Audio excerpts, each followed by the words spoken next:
ಹರೇ ಕೃಷ್ಣ ಕೃಷ್ಣ ಕೃಷ್ಣ ಹರೇ ಹರೇ, ಹರೇ ರಾಮ ರಾಮ ರಾಮ ಹರೇ ಹರೇ. ಎಲ್ಲರೂ ನನ್ನಿಂದ ಹೇಳಿ. ಓಂ ನಮೋ ಭಗವತೆ ವಾಸುದೇವಾಯ. ಓಂ ನಮೋ ಭಗವತೆ ವಾಸುದೇವಾಯ. ಓಂ ನಮೋ ಭಗವತೆ ವಾಸುದೇವಾಯ.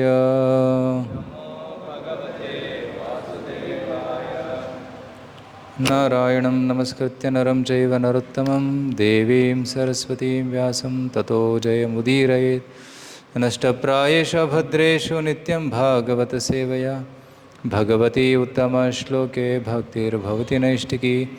ಕೃಷ್ಣಾಯ ವಾಸುದೇವಾಯ ದೇವಕೀ ನಂದನಾಯ ಚ ನಂದಗೋಪಕುಮಾರಾಯ ಗೋವಿಂದಾಯ ನಮೋ ನಮಃ. 20ನೇ ಶ್ಲೋಕ ಈ ರೀತಿ ಇದೆ, ನನ್ನಿಂದ ಹೇಳಿ. ಆಸುರೀಂ ಯೋನಿಮಾಪನ್ನ ಆಸುರೀಂ ಯೋನಿಮಾಪನ್ನ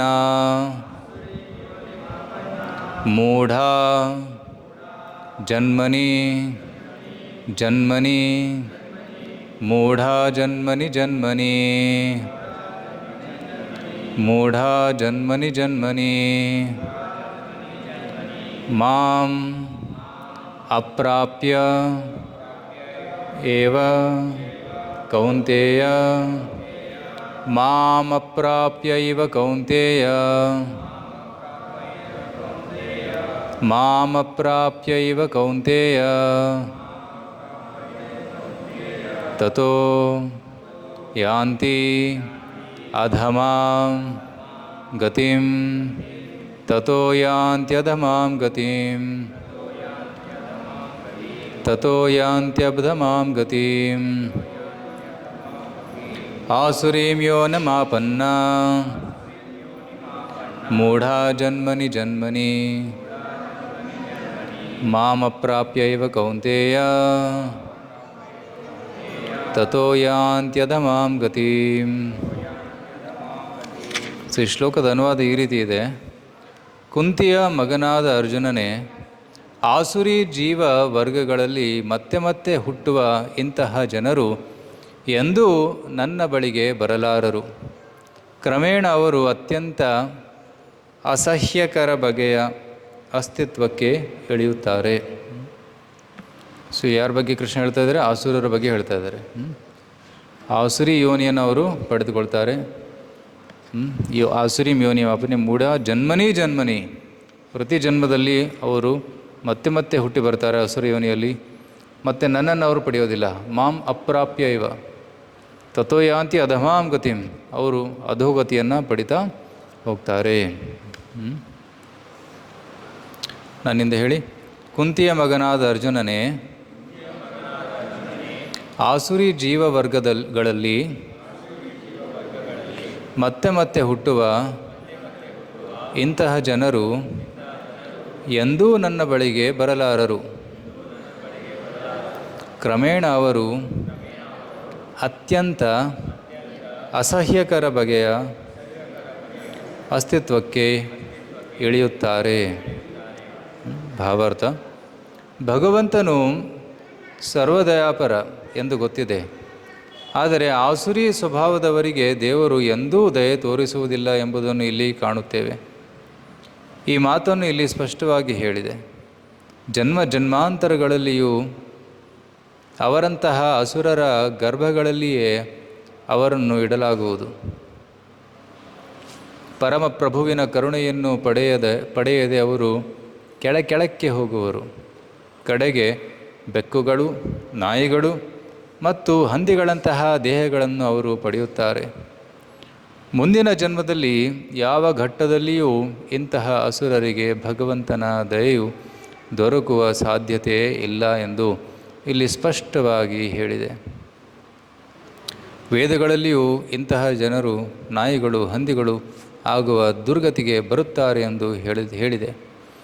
ದೇವರು ಇಂತಹ ಅಸುರರಿಗೆ ದಯೆ ತೋರದಿದ್ದರೆ ಅವನನ್ನು ಸರ್ವದಯಾಪರ ಎಂದು ಪ್ರಸಾರ ಮಾಡಬಾರದು ಎಂದು ಈ ಸಂದರ್ಭದಲ್ಲಿ ವಾದ ಮಾಡಬಹುದು. ಈ ಪ್ರಶ್ನೆಗೆ ಉತ್ತರವಾಗಿ ಪರಮಪ್ರಭು ಯಾರನ್ನೂ ದ್ವೇಷಿಸುವುದಿಲ್ಲ ಎನ್ನುವುದನ್ನು ವೇದಾಂತ ಸೂತ್ರಗಳಲ್ಲಿ ಕಾಣುತ್ತೇವೆ. ಅಸುರರನ್ನು ಬದುಕಿನ ಅತ್ಯಂತ ಹೀನ ಸ್ಥಿತಿಯಲ್ಲಿ ಇಡುವುದು ಸಹ ಅವನ ದಯೆಯ ಮತ್ತೊಂದು ಲಕ್ಷಣ. ಕೆಲವೊಮ್ಮೆ ಪರಮಪ್ರಭುವು ಅಸುರರನ್ನು ಕೊಲ್ಲುತ್ತಾನೆ. ಹೀಗೆ ಕೊಲ್ಲುವುದು ಅವರ ಒಳಿತಿಗೆ. ಏಕೆಂದರೆ ಪರಮಪ್ರಭುವು ಯಾರನ್ನೂ ಕೊಂದರೆ ಅವರಿಗೆ ಮುಕ್ತಿ ದೊರೆಯುತ್ತದೆ ಎಂದು ವೈದಿಕ ಸಾಹಿತ್ಯದಲ್ಲಿ ಕಾಣುತ್ತೇವೆ. ರಾವಣ, ಕಂಸ, ಹಿರಣ್ಯಕಶಿಪು ಮೊದಲಾದ ಅಸುರರನ್ನು ಕೊಲ್ಲುವುದಕ್ಕಾಗಿಯೇ ಭಗವಂತನು ವಿವಿಧ ಅವತಾರಗಳನ್ನು ತಾಳಿದ ಎಂದು ಇತಿಹಾಸದಲ್ಲಿ ನಿದರ್ಶನಗಳನ್ನು ಕಾಣುತ್ತೇವೆ. ಆದುದರಿಂದ ಭಗವಂತನಿಂದ ಹತರಾಗುವ ಅದೃಷ್ಟವಿರುವ ಅಸುರರಿಗೆ ಭಗವಂತನು ದಯೆಯನ್ನು ತೋರಿದನು. ಹರೇ ಕೃಷ್ಣ. ಈ ಅಧ್ಯಾಯದಲ್ಲಿ ಅಸುರರ ಸ್ವಭಾವವನ್ನು ನಾವು ಕಾಣ್ತೇವೆ. ಅಸುರರ ಸ್ವಭಾವ ಯಾವ ರೀತಿ ಇರ್ತದೆ? ಪ್ರವೃತ್ತಿಂಚ ನಿವೃತ್ತಿಂಚ ಜನಾನ ವಿದುಹು ಆಸುರಾಹ. ಅಸುರರು ಅಜ್ಞಾನದಲ್ಲಿರ್ತಾರೆ. ಏನು ಮಾಡಬೇಕು, ಏನು ಮಾಡಬಾರ್ದು ಅನ್ನೋದು ಅವ್ರಿಗೆ ಗೊತ್ತಿರೋದಿಲ್ಲ. ಮಾಡಬಾರದನ್ನು ಮಾಡ್ತಾರೆ, ಮಾಡಬೇಡ್ದನ್ನು ಅದು ಮಾಡ್ತಾರೆ. ಏನು ಮಾಡಬೇಕು ಅದು ಮಾಡೋದಿಲ್ಲ. ಉದಾಹರಣೆಗೆ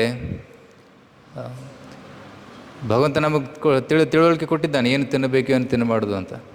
ತಿನ್ನಬಾರ್ದನ್ನು ತಿಂತಾರೆ, ಮಾಡಬಾರ್ದನ್ನು ಮಾಡ್ತಾರೆ. ಅದು ಅಸುರರ ಸ್ವಭಾವ ಲಕ್ಷಣ. ಅದು ಪ್ರವೃತ್ತಿಂಚ ನಿವೃತ್ತಿಂಚ ಜನನ ವಿದುರಾಸುರ. ನ ಶೌಚಂ, ಸ್ವಚ್ಛತೆಯನ್ನು ಅವರು ಪಾಲಿಸೋದಿಲ್ಲ, ಗಲೀಜಾಗಿರ್ತಾರೆ. ರೈಟ್, ಸ್ನಾನ ಮಾಡೋದಿಲ್ಲ, ಮನೆ ತೊಳೆಯೋದಿಲ್ಲ. ರೈಟ್, ತಮ್ಮ ವಿಚಾರಧಾರೆ ಕೆಡಿಸ್ಕೊಂಡಿರ್ತಾರೆ, ಕೆಟ್ಟ ವಿಚಾರಗಳನ್ನು ಮಾಡ್ತಾರೆ. ನ ಶೌಚಂ ನಾಪಿಚಾಚಾರ. ಅವರ ಆಚರಣೆ ತುಂಬ ಕೆಟ್ಟದಾಗಿರ್ತದೆ. ಯಾವ ರೀತಿ ಮಾತಾಡಬೇಕು, ಯಾವ ರೀತಿ ಕೂತ್ಕೋಬೇಕು, ಯಾವ ರೀತಿ ನಡಿಬೇಕು ಅನ್ನೋದು ಅವರಿಗೆ ಗೊತ್ತಿರೋದಿಲ್ಲ. ನಾಪಿಚಾಚಾರು ನ ಸತ್ಯಂ ತೇಷು ವಿದ್ಯತೆ. ಅವರು ಸತ್ಯವನ್ನು ನುಡಿಯೋದಿಲ್ಲ, ಸುಳ್ಳನ್ನೇ ಹೇಳ್ತಾ ಇರ್ತಾರೆ. So this are all the ಲಕ್ಷಣಸ್ ಆಫ್ ಅಸುರಸ್. ಹಿಂದಿನ ಶ್ಲೋಕಗಳಲ್ಲಿ ಇನ್ನೂ ಸಾಕಷ್ಟು ಆಸುರಿ ಗುಣಗಳನ್ನು ಇಲ್ಲಿ ವರ್ಣನೆ ಮಾಡಿದ್ದಾನೆ ಕೃಷ್ಣ. ರೈಟ್, ಅಸುರರು ದೇವರನ್ನು ನಂಬೋದಿಲ್ಲ. ಈ ಜಗತ್ತಿಗೆ ಯಾವುದೇ ಆಧಾರವಿಲ್ಲ, ಜಗತ್ತಿಗೆ ಸೃಷ್ಟಿಕರ್ತ ಇಲ್ಲ ಅಂತ ಹೇಳ್ತಾರೆ. ಅಸತ್ಯಂ ಅಪ್ರತಿಷ್ಠಂತೆ ಜಗದಾಹೂರ್ ಅನೀಶ್ವರಂ ಅಪರಸ್ಪರ ಸಂಭೂತಂ ಕಿಮನ್ಯತ್ ಕಾಮಹೇತುಕಂ. ಈ ಜಗತ್ತಿಗೆ ಸೃಷ್ಟಿಕರ್ತನಿಲ್ಲ. ಈ ಜಗತ್ತು ಆಕಸ್ಮಿಕವಾಗಿ ಹುಟ್ಟಿದೆ. ಮತ್ತು ಈ ಜಗತ್ತಿನ ಒಂದು ಉದ್ದೇಶ ಏನು? ನನ್ನ ಕಾಮಪೂರ್ತಿ. ಈ ಕಾಣುವುದೆಲ್ಲ ನನ್ನದು, ನಾನು ಎಲ್ಲದನ್ನು ಭೋಗಿಸಬೇಕು ಅನ್ನೋ ಒಂದು ಪ್ರವೃತ್ತಿಯನ್ನು ಹೊಂದಿರ್ತಾರೆ. ಅದು ಅಸುರರ ಒಂದು ಲಕ್ಷಣವಾಗಿದೆ. ಸಾಮಾನ್ಯವಾಗಿ ಅಸುರ ಅಥವಾ ರಾಕ್ಷಸ ಅಂತ ತಕ್ಷಣ ನಮ್ಮ ಮನಸ್ಸಿನ ಒಂದು ಚಿತ್ರ ಬರ್ತದೆ. ಆ ಚಿತ್ರ ಯಾವ ರೀತಿ ಇರ್ತದೆ? ವಿಕಾರವಾಗಿರ್ತದೆ. ರೈಟ್, ಚೂಪಾದ ಹಲ್ಲು, ಕೆಂಪಾದ ಕಣ್ಣು, ಉದ್ದ ಕೂದಲು, ತಲೆ ಮೇಲೆ 2 ಕೊಂಬು. ರೈಟ್, ಸೊ ಅಂತ ಕಪ್ಪು ಬಣ್ಣ, ಆ ರೀತಿಯ ಒಂದು ದೃಶ್ಯ, ಒಂದು ರೂಪ ನಮ್ಮ ಮನಸ್ಸಲ್ಲಿ ಬರೋ ರಾಕ್ಷಸ. ಇವನು ರಾಕ್ಷಸ. ಬಟ್ ಕೆಲವೊಬ್ಬರು ರಾಕ್ಷಸರನ್ನ ನೋಡ್ತೀವಿ, ಅವರು ನೋಡೋದಕ್ಕೆ ತುಂಬ ಹ್ಯಾಂಡ್ಸಮ್ ಆಗಿರ್ತಾರೆ, ಆದರೆ ಸ್ವಭಾವ, ಅವರ ವಿಚಾರ ಕೆಟ್ಟದ್ದು. ರಾವಣ ರಾಕ್ಷಸ ತಾನೆ, ಎಲ್ಲರೂ ಒಪ್ತೀರಾ? ಆ ರಾಕ್ಷಸ. ಹಿರಣ್ಯಕಶಿಪು ರಾಕ್ಷಸ ತಾನೆ, ಆದರೆ ಅವ್ರು ನೋಡೋಕೆ ಹೇಗೆ ಕಾಣ್ತಿದ್ರು? ಹ್ಯಾಂಡ್ಸಮ್, ಪವರ್ಫುಲ್, ತುಂಬ ಸುಂದರವಾಗಿ ಕಾಣಿಸ್ತಾ ಇದ್ರು. ರೈಟ್, ಆದರೆ ಅವರ ಮನಸ್ಸು ವಿಕಾರವಾಗಿತ್ತು, ವಿಕೃತವಾಗಿತ್ತು. ಸೊ ಅಸುರ ಅಂತಂದರೆ ಅವನ ಮನಸ್ಸು ವಿಕೃತವಾಗಿರ್ತದೆ. ಅದು ಆಸುರಿ ಸ್ವಭಾವ. ಸೊ ಕಲಿಯುಗದಲ್ಲಿ ರಾಕ್ಷಸರಿದ್ದಾರಾ? ಅವ್ರು ಹೇಗೆ ಕಾಣಿಸ್ತಾರೆ? ರೈಟ್, ಕಲಿಯುಗದ ರಾಕ್ಷಸರು ಹೇಗೆ ಕಾಣಿಸ್ತಾರೆ? ಸೂಟು ಬೂಟು ಟೈ ಹಾಕ್ಕೊಂಡು, ತಲೆ ಮೇಲೆ ಕ್ಯಾಪ್ ಹಾಕ್ಕೊಂಡು ದೇವರಿಲ್ಲ ಅಂತ ಹೇಳ್ತಾರೆ. ಅವರೇ ರಾಕ್ಷಸರು. ಭಗವದ್ಗೀತೆ ಪ್ರಕಾರ ಅದೇ ಡೆಫಿನಿಷನ್. ರೈಟ್, PhD ಎಲ್ಲ ಮಾಡಿ ಕೂಡ ದೇವರಿಲ್ಲ ಅಂತ ಹೇಳೋರು ಅಸುರಿ ಸ್ವಭಾವದವರು. ಅಸತ್ಯಂ ಅಪ್ರತಿಷ್ಠಂತೆ ಜಗದಾಹುರ್ ಅನೀಶ್ವರಂ. ಜಗತ್ತಿಗೆ ಈಶ್ವರನಿಲ್ಲ. ಈ ಜಗತ್ತು ಹೇಗೆ ನಡೀತಾ ಇದೆ, ಆಕಸ್ಮಿಕವಾಗಿ ನಡೀತಾ ಇದೆ ಅಂತ ಹೇಳೋರು ಅವರೇ ಅಸುರರು. ಅವ್ರ ತಲೆ ಮೇಲೆ 2 ಕೊಂಬು ಕಾಣೋದಿಲ್ಲ, ಡಿಗ್ರಿ ಕಾಣ್ತಾ ಇದ್ದಾರೆ ಹೆಸರು ಮುಂದೆ. 4-5 ಡಿಗ್ರಿಗಳು ಇರ್ತವೆ. ಆದರೆ ಅವರ ಸ್ವಭಾವ ಏನು, ಅವರ ಮನೋಭಾವ ಏನು? ದೇವರಿಲ್ಲ, ಎಲ್ಲವೂ ನನ್ನದೇ. ರೈಟ್. ಒಬ್ಬ ಪ್ರಸಿದ್ಧ ವಿಜ್ಞಾನಿ ಇದ್ದಾನೆ, ಅವನ ಹೆಸರು ರಿಚರ್ಡ್ ಡಾಕಿನ್ಸ್ ಅಂತ. Richard Dawkins is famous in the scientific community and is proponent of Darwin's theory. Darwin ವಿಕಾಸವಾದವನ್ನು ಅವರು ಮುಂದೆ ಇಡ್ತಾರೆ, ಅದನ್ನು ಒಪ್ತಾರೆ ಅವರು. ರೈಟ್. ಸೊ ಅವರ ಅನಿಸಿಕೆ ಏನು? ಎಲ್ಲ ಸೃಷ್ಟಿ, ಎಲ್ಲ ಜೀವರಾಶಿಗಳು ಆಕಸ್ಮಿಕವಾಗಿ ಸೃಷ್ಟಿ ಆಗಿವೆ, ಒಬ್ಬ ಸೃಷ್ಟಿಕರ್ತನಿಲ್ಲ, ಸೃಷ್ಟಿಕರ್ತ ಬೇಕಿಲ್ಲ ಅಂತ ಹೇಳ್ತಾನೆ. So that's what Richard Dawkins is. ಇವತ್ತೊಂದು ಆರ್ಟಿಕಲ್ ಬಂದಿದೆ, ಓದ್ತಾ ಇದ್ದೆ. ರಿಚರ್ಡ್ ಡಾಕಿನ್ಸ್ ಒಂದು AI ಕಂಪ್ಯೂಟರ್ ಜೊತೆ ಮಾತಾಡ್ತಿದ್ದಂತೆ. ಆ ಕಂಪ್ಯೂಟರ್ ಜೊತೆ ಮಾತಾಡುವಾಗ ಕಂಪ್ಯೂಟರ್ ಎಲ್ಲ ಉತ್ತರ ಕೊಡ್ತಾಯಿತ್ತಂತೆ. Then he's conclusion was this computer, this AI is conscious. What is conclusion? It is conscious. ಅದರಲ್ಲಿ ಚೇತನ ಇದೆ ಅಂತ. ಇಷ್ಟೆಲ್ಲ ವಿದ್ಯಾವಂತರಾಗೂ ಕೂಡ ಜಡ ಮತ್ತು ಚೇತನ ವಸ್ತುವಿನ ಮಧ್ಯೆ ವ್ಯತ್ಯಾಸ ಗೊತ್ತಿಲ್ಲ ಅವರಿಗೆ. AI ಬೆಳೀತದ? AI ಇನ್ನೊಂದು ರೋಬೋಟನ್ನು ತಯಾರು ಮಾಡ್ತದ? AIಲಿ ಭಾವನೆಗಳಿದಾವ? ಸುಖ ದುಃಖ, ಮಾನ ಅಪಮಾನ, ರೈಟ್, ಅದರೆಲ್ಲ ಗೊತ್ತಾಗ್ತದೆ ಅದಕ್ಕೆ? ಗೊತ್ತಾಗಿಲ್ಲ. ಎಮೋಷನ್ಸ್ ಗೊತ್ತಾಗೋದಿಲ್ಲ. Right. It may say I am very happy, words ಬರ್ಬೋದು, ಬಟ್ ಎಮೋಷನ್ಸ್ ಬರೋದಿಲ್ಲ.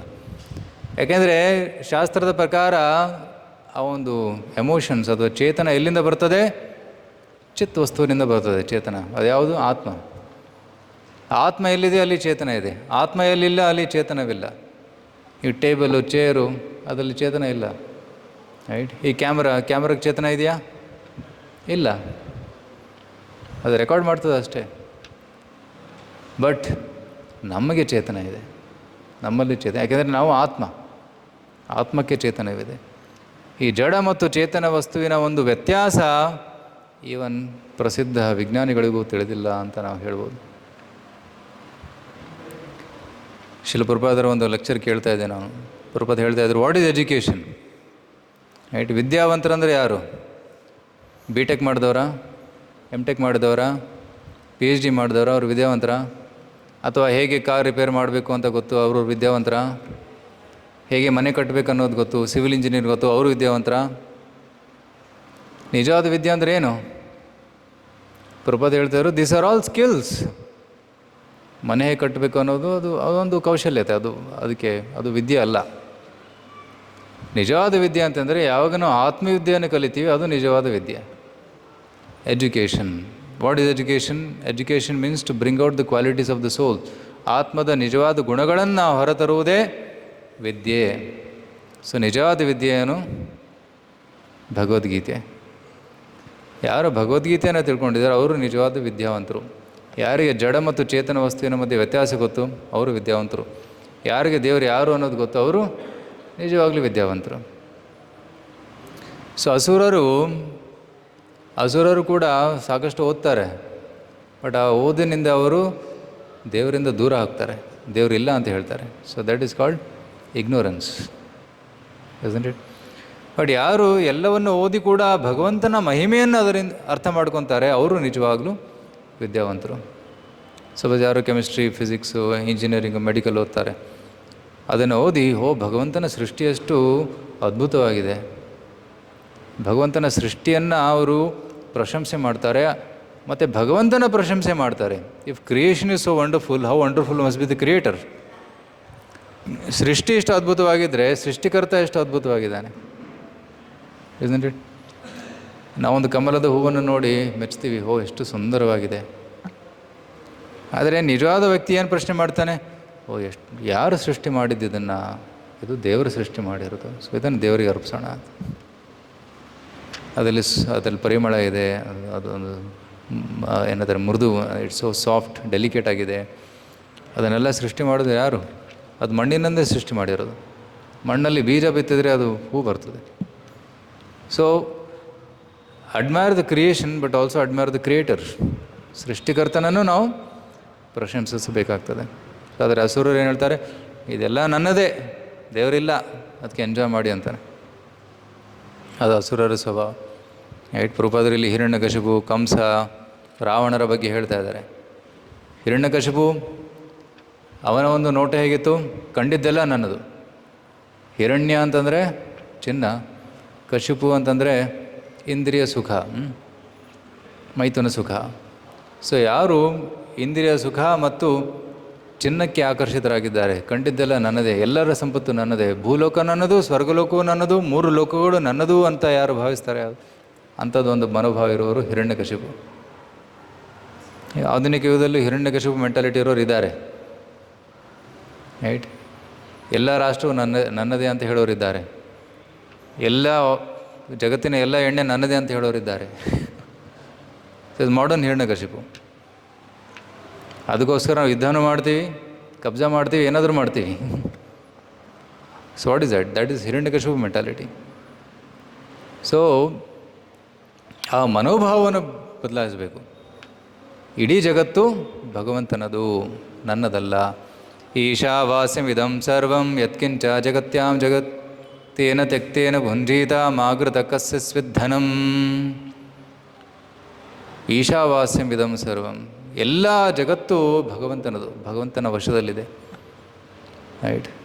ಯಾವುದು ನನ್ನದಲ್ಲ, ಎಲ್ಲ ಸಂಪತ್ತು ಭಗವಂತನಿಗೆ ಸೇರಿರೋದು. ಮಣ್ಣು ನಾವು ಮಾಡಿದ್ದೀವಾ? ಇಲ್ಲ. ನೀರು ನಾವು ಸೃಷ್ಟಿ ಮಾಡಿದ್ದೀವಾ? ಇಲ್ಲ. ಗಾಳಿ ಯಾರು ಸೃಷ್ಟಿ ಮಾಡಿದ್ದಾರೆ? ದೇವರು ಸೃಷ್ಟಿ ಮಾಡಿದ್ರು. ಸೊ ಮಣ್ಣು, ನೀರು, ಗಾಳಿ, ಬಿಸಿಲು ಎಲ್ಲ ಭಗವಂತನೇ ಕೊಡ್ತಾ ಇದ್ದಾನೆ, ರೈಟ್. ಸೊ ಭಕ್ತನು ಭಗವಂತನ ಒಂದು ಕೈವಾಡವನ್ನು ಎಲ್ಲ ಕಡೆ ನೋಡ್ತಾನೆ, ಭಗವಂತನ ಅಸ್ತಿತ್ವವನ್ನು ಎಲ್ಲ ಕಡೆ ನೋಡ್ತಾನೆ, ಇಡೀ ಜಗತ್ತು ಭಗವಂತನದು ಅಂತ ನೋಡ್ತಾನೆ. ಆದರೆ ಅಸುರರು ಏನು ಮಾಡ್ತಾರೆ? ಇದು ನನ್ನದು ಅಂತ ಕದ್ಕೊತಾರೆ, ರೈಟ್. ಒಬ್ಬ ವಿಜ್ಞಾನಿ ದೇವರಿಗೆ ಒಂದೇನೋ ಒಂದು ಚಾಲೆಂಜ್ ಮಾಡ್ತಾನಂತೆ. ದೇವರೇ, ನಾನು ನಿನಗೆ ಚಾಲೆಂಜ್ ಮಾಡ್ತಾಯಿದ್ದೀನಿ, ನೀನು ಮನುಷ್ಯ ಕುಲವನ್ನು ಸೃಷ್ಟಿ ಮಾಡಿದ್ದೀಯಲ್ಲ, ನಾನು ಕೂಡ ಮಾಡಿ ತೋರಿಸ್ತೀನಿ, ನಾನೊಬ್ಬ ಮನುಷ್ಯನನ್ನು ಸೃಷ್ಟಿ ಮಾಡ್ತೀನಿ ನೋಡು ಅಂತ ಹೇಳ್ತಾನೆ, ಚಾಲೆಂಜ್ ಮಾಡ್ತಾನೆ. ದೇವ್ರು ಹೇಳ್ತಾನೆ, ಅದು ಮಾಡಿ ತೋರಿಸು ಅಂತ ಹೇಳ್ತಾನೆ. ಆಗ ವಿಜ್ಞಾನಿ ಮಣ್ಣು, ಸಿಲಿಕಾನ್ ಮತ್ತು ಎಲ್ಲ ವಸ್ತುಗಳನ್ನು ಸಂಗ್ರಹ ಮಾಡ್ತಾಯಿದ್ದ ಎಕ್ಸ್ಪೆರಿಮೆಂಟ್ ಮಾಡೋದಕ್ಕೆ. ಭಗವಂತ ಹೇಳ್ತಾನೆ, ಸ್ಟಾಪ್ ಸ್ಟಾಪ್ ಸ್ಟಾಪ್, ಫಸ್ಟು ನಿನ್ನ ಮಣ್ಣು ತೊಗೊಂಬ. ಇದು ಮಣ್ಣು ನಾನು ಮಾಡಿರೋದು, ನೀನ್ಯಾಕೆ ತೊಗೊತಾ ಇದ್ದೀಯ? ಮಣ್ಣು, ನೀರು, ಗಾಳಿ ಎಲ್ಲ ಯಾರು ಮಾಡಿದ್ದು? ದೇವರು ಮಾಡಿರೋದು. ದೇವರು ಕೊಟ್ಟಂಥ ಸೃಷ್ಟಿಯನ್ನು ಉಪಯೋಗಿಸಿ ದೇವರಿಲ್ಲ ಅಂತ ಹೇಳ್ತಾರೆ ಮಹಾಮೂರ್ಖರವರು, ರೈಟ್. ಆದರೆ ಬುದ್ಧಿವಂತರು ಏನು ಮಾಡ್ತಾರೆ? ಭಗವಂತ ನೀನು ಹಣ್ಣನ್ನು ಕೊಟ್ಟಿದ್ದೀಯಾ, ನೀನು ನೀರನ್ನು ಕೊಟ್ಟಿದ್ದೀಯಾ, ಥ್ಯಾಂಕ್ ಯು ಕೃಷ್ಣ ಅಂತ ಧನ್ಯವಾದವನ್ನು ಹೇಳಿ ಅದನ್ನು ಪ್ರಸಾದ ರೂಪದಲ್ಲಿ ಸ್ವೀಕರಿಸ್ತಾರೆ. ಎಲ್ಲೋ ಭಗವಂತನ ಪ್ರಸಾದವೇ. ಸೊ ಅಂತಹ ಒಂದು ಮನೋಭಾವನೆ ಬೆಳೆಸಿದವರು ಭಕ್ತರು. ಪ್ರಹ್ಲಾದನ ಭಾವನೆ ಆ ರೀತಿ ಇತ್ತು. ಪ್ರಹ್ಲಾದ ಎಲ್ಲ ಕಡೆ ಭಗವಂತನನ್ನು ನೋಡ್ತಾ ಇದ್ದ, ಚರಾಚರ ವಸ್ತುಗಳಲ್ಲಿ ಭಗವಂತನ ಸಾನ್ನಿಧ್ಯವನ್ನು ನೋಡ್ತಾ ಇದ್ದ, ಎಲ್ಲವನ್ನ ಭಗವಂತನಿಗೆ ಅರ್ಪಿಸ್ತಾ ಇದ್ದ. ಆದರೆ ಹಿರಣ್ಯಕಶಿಪು ಅದಕ್ಕೆ ವಿರುದ್ಧವಾಗಿದ್ದ, ಎಲ್ಲವೂ ನನ್ನದು ಅಂತ ಭಾವಿಸ್ತಾ ಇದ್ದ. ಹಿರಣ್ಯಕಶಿಪಿನ ಸಾಮ್ರಾಜ್ಯದಲ್ಲಿ ಎಲ್ಲರೂ ಒಂದೇ ಮಂತ್ರ ಹೇಳಬೇಕಿತ್ತು, ಓಂ ಹಿರಣ್ಯಕಶಿಪುವೇ ನಮಃ, ಅಷ್ಟೇ. ಯಾರೂ ಕೃಷ್ಣನ ಹೆಸರು ಹೇಳೋಂಗಿಲ್ಲ, ವಿಷ್ಣುವಿನ ಹೆಸರು ಹೇಳೋಂಗಿಲ್ಲ, ರಾಮನ ಹೆಸರು ಹೇಳೋಂಗಿಲ್ಲ, ಎಲ್ಲರೂ ಓಂ ಹಿರಣ್ಯಕಶಿಪುವೇ ನಮಃ ಅಂತ ಹೇಳಬೇಕಿತ್ತು. ಎಲ್ಲರೂ ಹೇಳ್ತಾಯಿದ್ರು ಎಕ್ಸೆಪ್ಟ್ ಪ್ರಹ್ಲಾದ, ರೈಟ್. ಸ್ಕೂಲಲ್ಲಿ ಪ್ರಚಾರ ಮಾಡ್ತಾಯಿದ್ರು ಚಂಡಾಮರಕ, ಮಕ್ಕಳೇ ಎಲ್ಲರೂ ಹಿರಣ್ಯಕಶಿಪುವನ ಮಂತ್ರ ಹೇಳಿ ಎಲ್ಲರೂ ಹೇಳ್ತಾಯಿದ್ರು. ಬಟ್ ಪ್ರಹ್ಲಾದ ಮಾತ್ರ ಓಂ ನಮೋ ಭಗವತೆ ವಾಸುದೇವಾಯ ಅಂತ ಹೇಳ್ತಾಯಿದ್ರು. ಸೊ ಪ್ರಹ್ಲಾದನ ಒಂದು ವಿಶ್ವಾಸ ನೋಡಿ. ಸೊ ಡೆಮೋಕ್ರಸಿ ಅಂತಂದರೆ ಎಲ್ಲರೂ ಏನೋ ಒಂದು ಹೇಳ್ತಾ ಇದ್ದಾರೆ, ಅದೇ ಸರಿ, ಹೆಚ್ಚು ಜನ ಏನು ಹೇಳ್ತಾರೆ ಅದೇ ಸರಿ ಅಂತ ಜನ ನಂಬ್ತಾರೆ. ಆದರೆ that is not the criteria for judging what is right and what is wrong. ಯಾವುದು ಸರಿ ಮತ್ತು ಯಾವುದು ತಪ್ಪು ಅನ್ನೋದನ್ನು ನಾವು ಶಾಸ್ತ್ರದ ಅನುಸಾರ ಜಡ್ಜ್ ಮಾಡಬೇಕು, not by votes, right. Suppose 1000 ಜನ ನಾಸ್ತಿಕರಿದ್ದಾರೆ, ಅವರಲ್ಲಿ ಯಾರೋ ಒಬ್ಬ ದೇವರನ್ನು ನಂಬ್ತಾನೆ. ಸೊ ಅದರಲ್ಲಿ 1000 ಜನ ದೇವ್ರು ಇಲ್ಲ ಅಂತ ವೋಟ್ ಮಾಡ್ತಾರೆ, ಒಬ್ಬನು ದೇವ್ರು ಇದ್ದಾನೆ ಅಂತ ವೋಟ್ ಮಾಡ್ತಾನೆ. ಯಾವುದು ಸರಿ? ಸೊ ವೋಟ್ ಗಣನೆಯಿಂದ ನಾವು ಯಾವುದು ಸತ್ಯ ಅಂತ ತೀರ್ಮಾನ ಮಾಡೋಕ್ಕಾಗೋದಿಲ್ಲ. ಶಾಸ್ತ್ರವನ್ನು ಕೇಳಬೇಕು. ಶಾಸ್ತ್ರ ಏನು ಹೇಳ್ತದೆ? ದೇವರಿದ್ದಾನೆ ಅಂತ ಹೇಳ್ತದೆ. ಮತ್ತು ಗುರುಗಳು ಏನು ಹೇಳ್ತಾರೆ ಅದನ್ನು ಒಪ್ಪಬೇಕು. ಇಡೀ ಜಗತ್ತು ಒಂದು ಮತವನ್ನು ಸಾರಿದರೆ, ಆದರೆ ಗುರುಗಳು ಇನ್ನೊಂದು ಮತವನ್ನು ಹೇಳಿದರೆ ಗುರುಗಳು ಹೇಳಿದ್ದು ಸರಿ ಆಗ್ತದೆ. ಗುರು ಅಂತಂದ್ರೆ ಏನು? ಯಾರ ವಾಣಿಯಲ್ಲಿ ಒಂದು ವೇಟ್ ಇರ್ತದೆ, ವೇಟ್. ಗುರು ಅಂತಂದರೆ ಹೆವಿ, ಜಿಸ್ಮೆ ವಜನ್ ಹೆವಿ. ಅದು ಗುರುಗಳು ಹೇಳುವ ಮಾತಲ್ಲಿ ಒಂದು ತೂಕ ಇರ್ತದೆ. ಬೇರೆಯವರು ಏನೇನು ಹೇಳಿ, ಆದರೆ ಗುರುಗಳು ಹೇಳಿದ್ದೇ ಸತ್ಯ, ಅದನ್ನು ನಾವು ಸ್ವೀಕರಿಸಬೇಕು. ಬೇರೆಯವ್ರು ಹೇಳಿದ್ರಲ್ಲಿ ತೂಕ ಇರೋದಿಲ್ಲ. ಅದಕ್ಕೆ ಗುರು ಅಂದರೆ ಯಾರು? ಯಾರು ಶಾಸ್ತ್ರದ ಮಾತನ್ನು ಹೇಳ್ತಾರೆ ಅವರೇ ಗುರುಗಳು. ಆದರೆ ಕೆಲವೊಬ್ಬರು ಗುರುಗಳಿದ್ದಾರೆ, ಶಾಸ್ತ್ರವನ್ನು ಓದೋದಿಲ್ಲ, ತಮ್ಮ ಮನಸ್ಸಿನಲ್ಲಿ ಬರುವಂಥ ಆಲೋಚನೆಗಳನ್ನು ಹೇಳ್ತಾರೆ, ವಿಚಾರಗಳನ್ನು ಹೇಳ್ತಾರೆ. ಆದರೆ ಅಂಥ ಆಲೋಚನೆಗಳು ಕೆಲವೊಮ್ಮೆ ಸರಿ ಇರ್ಬೋದು, ಹಲವಾರು ಬಾರಿ ತಪ್ಪಾಗಬಹುದು. ಆದರೆ ಶಾಸ್ತ್ರ ವಿಚಾರ ಯಾವಾಗಲೂ ಸರಿಯೇ ಇರ್ತದೆ. ಯಾಕಂದರೆ ಶಾಸ್ತ್ರಗಳು ಅಪೌರುಷೇಯ. ಶಾಸ್ತ್ರಗಳು ಮನುಷ್ಯ ಸೃಷ್ಟಿ ಮಾಡಿರೋದಲ್ಲ, ಸಾಕ್ಷಾತ್ ಭಗವಂತನಿಂದಲೇ ಬಂದಿರೋದು. ರೈಟ್? ವೇದ ನಾರಾಯಣ ಸಾಕ್ಷಾತ್ ಸ್ವಯಂಭೂರಿತಿ ಶುಶ್ರಮ. ವೇದಗಳು ಸಾಕ್ಷಾತ್ ಭಗವಂತನಿಂದಲೇ ಬಂದಿರುವು. ಅದಕ್ಕೆ ವೇದಗಳಲ್ಲಿ, ಶಾಸ್ತ್ರಗಳಲ್ಲಿ ಯಾವುದೇ ಒಂದು ದೋಷ ಕಂಡುಬರುವುದಿಲ್ಲ. ವೇದವಾಕ್ಯ ಅಂತಂದರೆ ಅದು ಸತ್ಯವಾಕ್ಯ ಅಂತ ಅರ್ಥ. ರೈಟ್? ಅದೇ ಮನುಷ್ಯರು ಹೇಳುವುದು ತಪ್ಪಾಗ್ಬೋದು, ಆದರೆ ಭಗವಂತ ಹೇಳುವುದು ಯಾವಾಗಲೂ ಸರಿಯಾಗಿರುತ್ತದೆ. ಸೊ ಈ ರೀತಿ ಅಸುರರ ಗುಣಗಳು ಹಲವಾರಿದ್ದಾವೆ. ಅವರು ತುಂಬ ಅಹಂಕಾರಿಯಾಗಿರ್ತಾರೆ. ಮತ್ತು ನನ್ನ ಹತ್ರ ಇಷ್ಟು ದುಡ್ಡಿದೆ, ಅದನ್ನು ಇನ್ವೆಸ್ಟ್ ಮಾಡಿ ಇನ್ನಿಷ್ಟು ಹೆಚ್ಚು ದುಡ್ಡನ್ನು ಸಂಪಾದನೆ ಮಾಡ್ತೀನಿ, ನಾನು ಅತಿ ಶ್ರೀಮಂತನಾಗ್ತೀನಿ, ನನ್ನಾಗಿ ಯಾರೂ ಇಲ್ಲ, ನಾನು ಎಲ್ಲ ಶತ್ರುಗಳನ್ನು ಕೊಂದಿದ್ದೀನಿ, ನಾನು ನನ್ನ ಶತ್ರುವನ್ನು ಕೊಂದಿದ್ದೀನಿ, ಉಳಿದ ಶತ್ರುಗಳನ್ನು ಕೂಡ ಕೊಲ್ತೀನಿ. ಹನಿಷ್ಯ ಚ ಅಪರಾನಪಿ. ಈ ರೀತಿ ದ್ವೇಷ ಭಾವನೆ, ಲೋಭ ಭಾವನೆ ಅವರ ಮನಸ್ಸಲ್ಲಿ ತುಂಬಿ ಇರ್ತದೆ. ಮತ್ತು ಅವರು ಮರಣದ ಸಮಯದವರೆಗೂ ಚಿಂತೆಯಲ್ಲೇ ಇರ್ತಾರೆ. ಚಿಂತಾಂ ಅಪರಿಮೇಯಾಂ ಚ ಪ್ರಳಯಾಂತಾಂ ಉಪಶ್ರಿತಃ. ಸಾಯೋ ಸಮಯದವರೆಗೂ ಅವ್ರು ಫುಲ್ ಟೆನ್ಷನಲ್ಲಿ ಇರ್ತಾರೆ ಅವಸರು. ಯಾಕೆಂದರೆ ಅವರ ಆಸೆಗಳು ಪೂರ್ತಿನೇ ಆಗೋದಿಲ್ಲ. ಆಸೆಗಳು ಬೆಳೀತಾನೆ ಇರ್ತವೆ. ಅದಕ್ಕೆ ಒಂದು ಮಿತಿನೇ ಇರೋದಿಲ್ಲ. ಅದಕ್ಕಾಗಿ ಅಸುರರ ಸ್ವಭಾವ ಏನು? Always greedy. ಇಂತಹ ಸ್ವಭಾವ ಉಳ್ಳವರು ಅವರ ಗತಿ ಏನು? ಆಸುರ ಜನ್ಮದಲ್ಲಿ ಹುಟ್ಟಿ ಅವರು ಪಾಪ ಕೃತ್ಯಗಳನ್ನು ಮಾಡಿದಾಗ ಅವರ ಭವಿಷ್ಯ ಏನಾಗ್ತದೆ? ದೇ ವಿಲ್ ಗೋ ಟು ತಥೋ ಯಾಂತಿ ಅಧಮಾಂ ಗತಿಂ. ಅಧಮ ಗತಿಯನ್ನು ಅವರು ಪಡೆದುಕೊಳ್ತಾರೆ. ಉನ್ನತಿ, ಅಧೋಗತಿ. ಸೊ ಮನುಷ್ಯ ಜನ್ಮದಿಂದ ಉನ್ನತಿ ಅಂತಂದ್ರೇನು?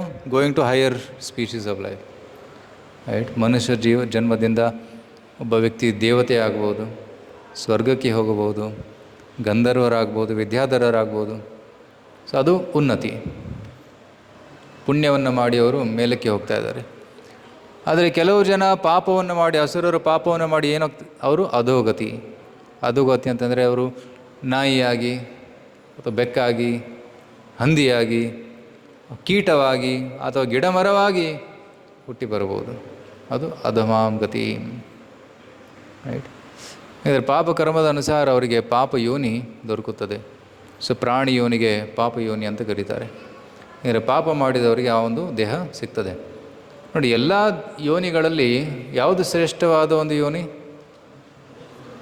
ಮನುಷ್ಯ ಯೋನಿ. ಹಾಗಾದರೆ ಮನುಷ್ಯ ಯೋನಿಯಲ್ಲಿ ಭಗವತ್ ಪ್ರಾಪ್ತಿಗಾಗಿ ಸಾಕಷ್ಟು ಅವಕಾಶಗಳಿವೆ. ಮತ್ತು ಮನುಷ್ಯ ಯೋನಿ ನೋಡಿದರೆ ನಮ್ಮ ಎಲ್ಲ ಇಂದ್ರಿಯಗಳು ಸಕ್ರಿಯವಾಗಿವೆ, ನಮ್ಮ ಬುದ್ಧಿ ತುಂಬ ಉನ್ನತವಾಗಿದೆ. It's very powerful. ಸಾಕಷ್ಟು ಆವಿಷ್ಕಾರಗಳನ್ನು ಮಾಡ್ಬೋದು ಮನುಷ್ಯ, ಭಾಷೆಗಳನ್ನು ಮಾತಾಡ್ಬೋದು, ಬರೀಬಹುದು. ಸೊ ಇಷ್ಟೆಲ್ಲ ಒಂದು ಸೌಕರ್ಯಗಳನ್ನು ಭಗವಂತ ಮನುಷ್ಯ ದೇಹದಲ್ಲಿ ಕೊಟ್ಟಿದ್ದಾನೆ. ಯಾವುದಕ್ಕೋಸ್ಕರ?